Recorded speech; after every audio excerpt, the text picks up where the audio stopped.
Hello and welcome to my update on the one patch method. I've had mixed results. I've had a couple of cigarettes today. It's 6:27 in the morning. I've had positive results in that I've confirmed what I believed, which was once you've gone through a few cravings, maybe just even one craving, and once you've gone for a few hours without smoking with the patch on, you're basically through it. You just need to not smoke anymore. That's the hard part because it's such a habit and it's such a glamorous thing to our minds.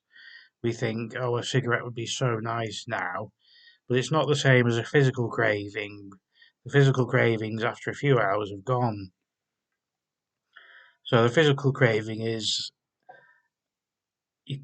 a nag in your body, in your brain, and you feel it and you want a cigarette. The psychological cravings, they last for a long time, but they get better over time. And it's just a matter of coming to the conclusion somehow that you don't want cigarettes ever. And that's the hard part. But the good news is that is a natural, dynamic thing that evolves. Once you start to quit, your logical brain will say, "Oh, why am I quitting? There must be something good about quitting. What is it?" You'll think of a reason, and then that reason will become a part of your core beliefs. So, in a way, it's not about changing your beliefs before you change your behavior. It's about changing your behavior, and then your beliefs will fit in with what you are doing. So, if you are smoking, you'll think, "Oh, this is right because such and such." If you're not smoking and you're going through periods of mild discomfort because you're not smoking, then you'll think, why am I doing this? There must be a reason, and you'll think of a reason, and that reason will become part of your beliefs. So it's a process, and it takes time. But like I said, what I've confirmed is the craving, the physical craving, goes away after a few hours. And if you can keep yourself busy for a few hours, maybe take a trip to town. And for me, I don't buy cigarettes in town. I used to go to the town and I'd end up in WH Smith or in the tobacco shop or in the newsagents buying cigarettes. But I'm out of that habit now. It took a long time to get out of that habit. But I don't smoke anywhere except in my garden or at the front of my house now. And that's taken a long time to get out of those habits. When you start a new quit, you're not starting from scratch. You've learned and you've made progress, and you can make progress in both ways. You can go backwards or you can go forwards. It's the one patch method, but it does take a lot. For me, it's taken a lot of attempts. It doesn't have to take a lot of attempts, but you will find these things that I believe I've learned. You'll find them out for yourself. Whether you take one attempt and it's a very clean cut and a clean break, sorry, and if you take one attempt and you go for it 100%, but most people take a lot of attempts, hundreds maybe. Some people say they take in 5 attempts or whatever it might be. Some people take hundreds, and you learn a little bit more every time. And every time you relapse, you go back a little bit, but you're not in the same place. It's a journey, it meanders all over the place. I've got some water. So I'm wearing a patch now. I think it's worn off a little bit, so I'm going to take it off and put a new patch on.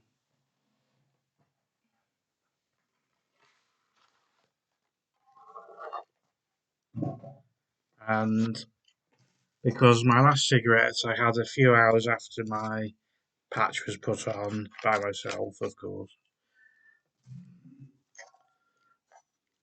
So here I'm going to put it on, and this is just another step in the journey for me. I mean, I've been wearing patches for several years, to be honest, and it has meant that I've cut down my smoking a lot. That's got to be good for my lungs. But I do believe nicotine is bad, and I want to come off nicotine. Nicotine raises your heart rate, it raises your blood pressure.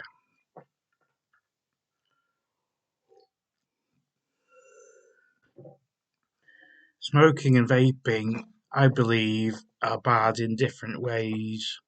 I believe vaping is extremely bad, but some people switch from cigarettes to vaping and they find an immediate health improvement.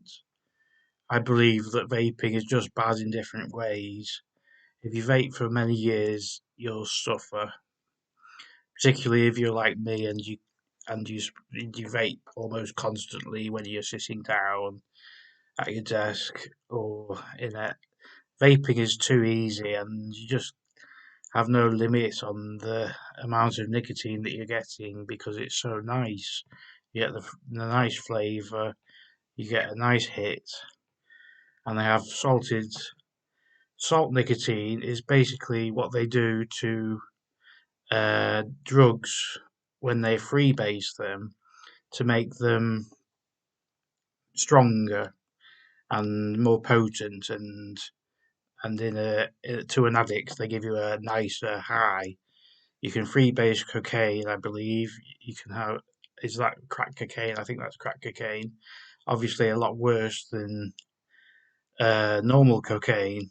I don't do cocaine at all, but nicotine salts, which you get in some uh, nicotine vapes, are basically free-based nicotine. So beware of that.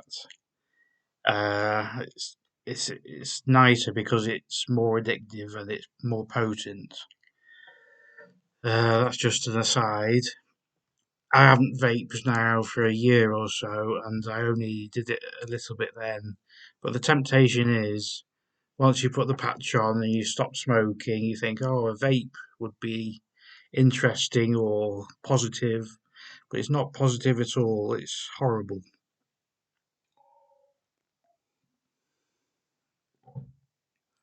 When I vaped, it really, oh, that went down the wrong way.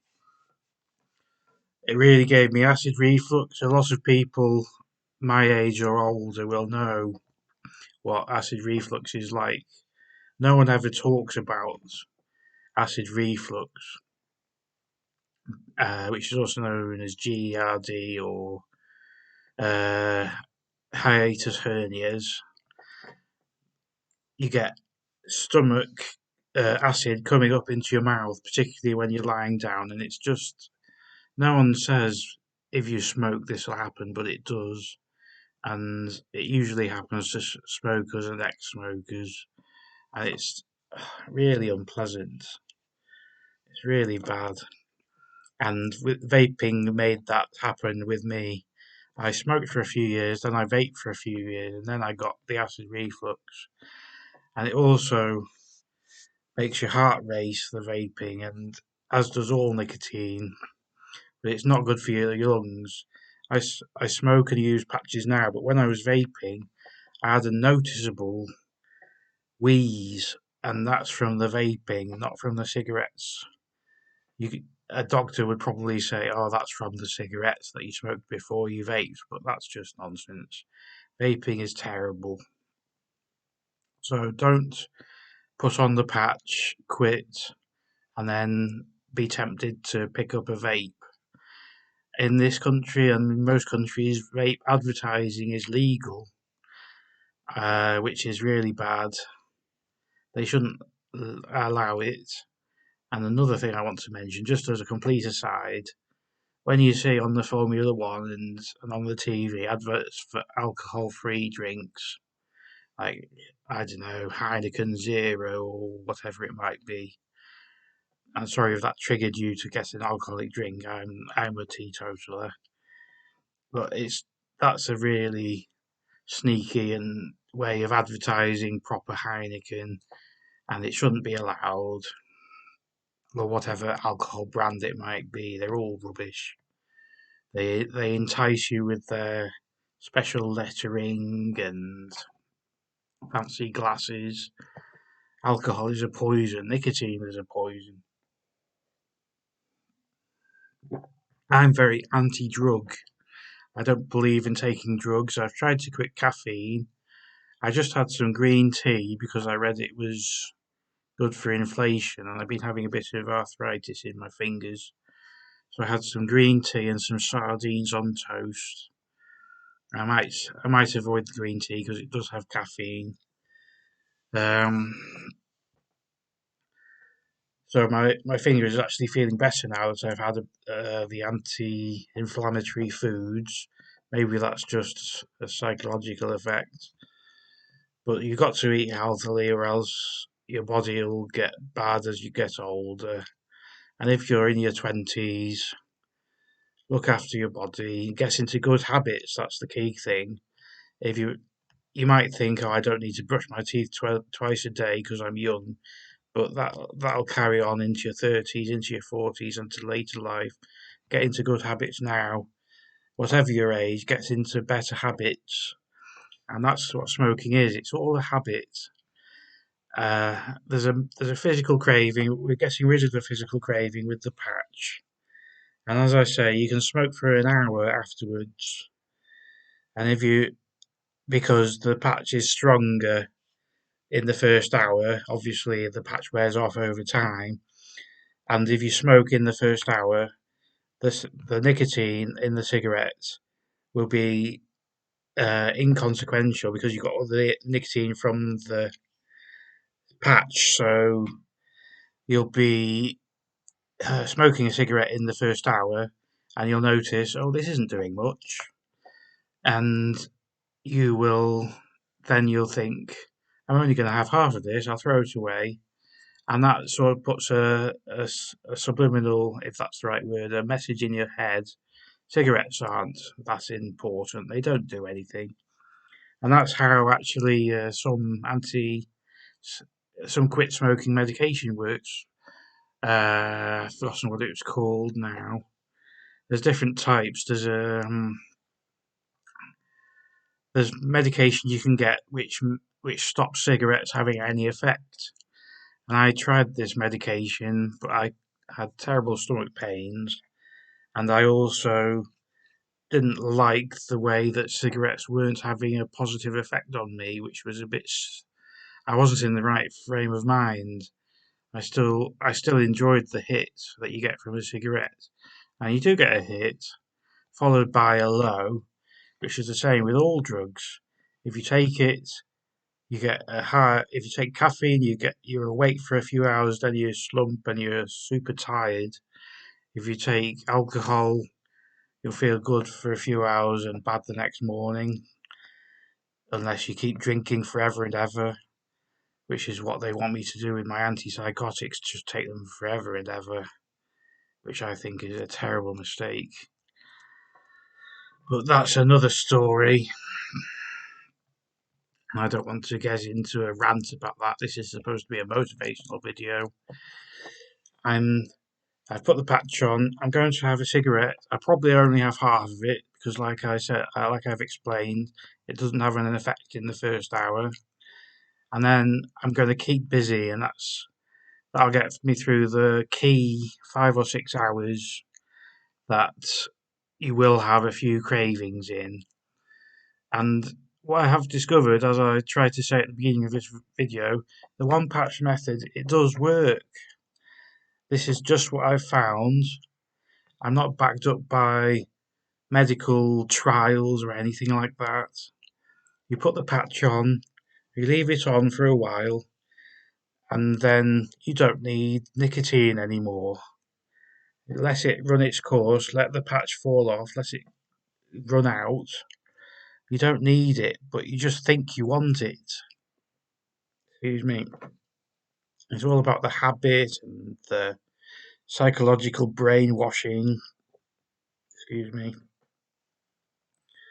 If I'm not mistaken, cigarette companies pay for cigarettes to be used in in movies. That's why Bruce Wayne, was he a smoker? I'm not sure. not Bruce Wayne. Bruce Wayne is Batman. Never mind. That's why you see the film stars smoking, and you think that's wow. I want to be a film star. I'm going to have a cigarette. And these little things that we've seen 1,000 million times in our lives, they build up, and we think, oh, smoking is great. It's amazing. I want to be like my hero and smoke. You've got to overcome this. And as I said, that's a dynamic thing. The more you quit, the more you'll believe in the quit, and that's a positive feedback loop. Um, but it does take grinding out through the cravings, and the cravings obviously will get easier over time. And you might say, well, I have one or two a day, and I've had one or two a day, maybe three or four for a few years, and I'm pleased with that. And I've spent a fortune on patches. The cheapest place I've found to get patches is Amazon, but I'm not advertising for them, or an online shop, maybe. Um, you sometimes see offers for patches, so if you see an offer for patches, snap it up. £5 off or something for a pack of 7 is reasonably common, I would say. Maybe £4 is a bit more common off, £4 off. They are expensive, but shop around and you'll get them cheaper. Or you can ring up the NHS or your GP and ask for a stop smoking program. Obviously, that's different depending on where you live.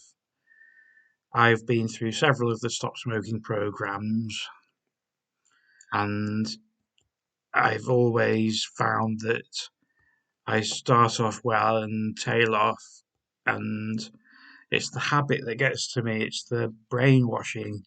It's not the physical cravings for a cigarette that get me, because I've got the patches. I believe in patches as a temporary thing, even though I'm using them basically permanently, and I have been using them permanently for several years. They should be a temporary thing. Now, the instructions say use them for 30 days and then taper down to step 2 and so on and so forth. There was one study released once that said that stepping down from step 2 to 0 is just as effective as stepping from step 2 to step 3 to 0. I can't remember where I saw that study, but this is the one patch method. You don't need to invest money in the pharmaceutical companies buying the nicotine patches. They rely on repeat investors, not investors. They rely on repeat customers. There are people who've been chewing nicotine gum for years and years, but that's not how you're supposed to do it. The patch I find is best because it's you forget about it, and it's a steady uh, release of nicotine, so you don't get the highs or lows that you get with a piece of chewing gum. And the high of the chewing gum, the nicotine chewing gum, is much less than the high of a cigarette, but still people rely on it. And but if you can, if I would say if you're a nicotine gum addict, switch to the patches, and that might take a little bit of adjustment, a little bit of discomfort, and then from the patches switch to nicotine free if you can. And that's where like I said, the problem for me is not to give in. Not I always give in. I always think, oh, smoking is cool. It's what my heroes do. I want to do it too. I want to be like them. I want to have something to do. I'm bored. Boredom is a terrible reason to not. Boredom is a terrible reason to not to smoke. But it does seem to work though. When you're bored, you have a cigarette, and this is one of the mind blocks that I personally have to get through, and I will get through it. if I fight through it, like I said, the positive feedback loop, you fight through the craving. So you say, "Oh, I'm bored, but I'm not going to smoke." Then you fight through the boredom, and you think that wasn't so bad. Oh, I did this instead of smoking, and here's why it's a good idea to not smoke, and here's why it's a good idea to not smoke when you're bored. It's a process, and you've got to think for yourself. That in all my time, I've studied people who've given up smoking. I've asked people questions. How did you give up smoking? Everyone has their own ways of thinking and their own methods. Excuse me, I've got an itchy nose. My coaster is it just fell off my glass. It gets stuck. It's a bit annoying.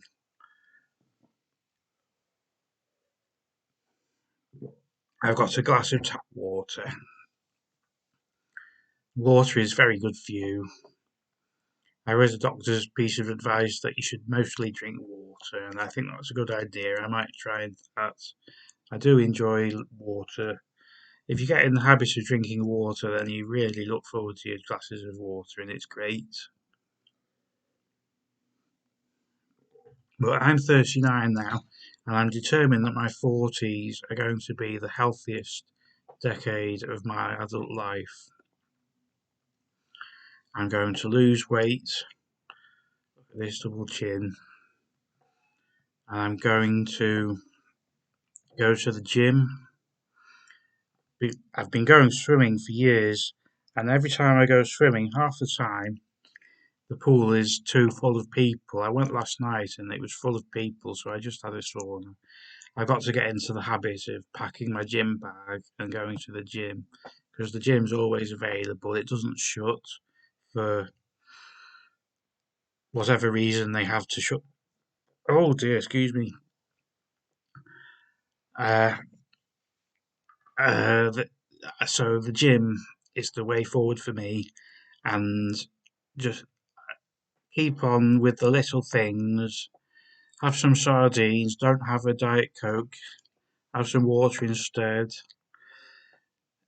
Um, Research. Learn what's healthy, and of course, every step you take towards quitting smoking is a positive step, and keep going in that direction, even if you've smoked for 50 years or 30 years or 20 years and you've tried before, keep trying to quit. It's your life. If you smoke, one day we'll all be gone. And if you continue to smoke, then most likely you'll be gone quicker. That's all there is to it, really. I've seen people smoke and then they die. You die anyway, but why die young? Why have a painful last few years of your life? Why in why would you, if you could choose, why would you want breathing problems in later life? This is all about the future. You've got to look for what's good for you in the future, and it will pay off. Not just quitting smoking, cutting down on alcohol if you can't completely quit, um, exercise, it all pays off. And what I do like to say, and I do believe, the benefits you get from putting things off for later, like delayed gratification, the benefits come very quickly, much quicker than you would expect. If you quit smoking, if you quit nicotine for 6 hours, I guarantee you'll go outside and you'll think, oh my goodness, the world is a beautiful place.